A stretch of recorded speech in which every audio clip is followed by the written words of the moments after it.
మా కాంగ్రెస్ పార్టీ కానీ మా ప్రభుత్వం కానీ మేము పదే పదే ఎన్నో సందర్భాల్లో చెప్పడం జరిగింది. గత 10 ఏళ్లుగా తెలంగాణ ప్రజల రక్తాన్ని ఒక దయ్యాల లెక్క పీల్చి 1,00,000 కోట్లు దోచుకున్న బంగారు కుటుంబం ఈ కల్వకుంట్ల కుటుంబం అని చెప్పినాము.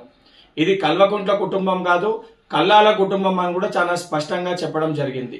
నిన్న కవిత గారు ప్రెస్ మీట్ లో మాట్లాడుతూ చాలా స్పష్టంగా కొంతమంది దయ్యాలు ఉన్నారు అని చెప్పి తను కూడా అదే మాటని అంగీకరించడం జరిగింది. ఈ రోజు పంచాయతీ కేవలం వాళ్ళ కుటుంబం మధ్యలో ఉంటే మాకు దాంతో ఎటువంటి సంబంధం లేదు. కానీ ఆ దోచుకున్న 1,00,000 కోట్ల పంపకాలతోటి వచ్చిన పంచాయతీ కాబట్టి ఇది ఆ 1,00,000 కోట్లు దోచుకున్న మరి దయ్యాలు ఎవరు?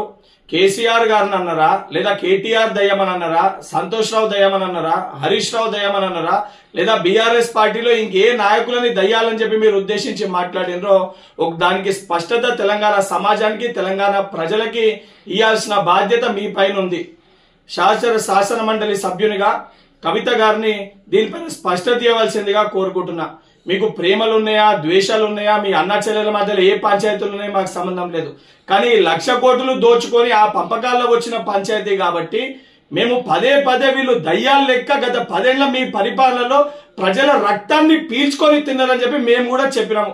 ఆ చెప్పిన మాటల్ని మీరు కూడా స్వయంగా ఆ కుటుంబంలో ఉన్న ఒక కుటుంబ సభ్యురాలు కల్వకుంట్ల కవిత గారు అంగీకరించారు. మరి అంగీకరించినప్పుడు ఆ దయ్యాలు, ఆ రాబందులు, ఆ రాక్షసుల పేర్లు కూడా తెలంగాణ ప్రజలకి స్పష్టత ఇవ్వాలని చెప్పి కవిత గారిని కోరుతున్నా.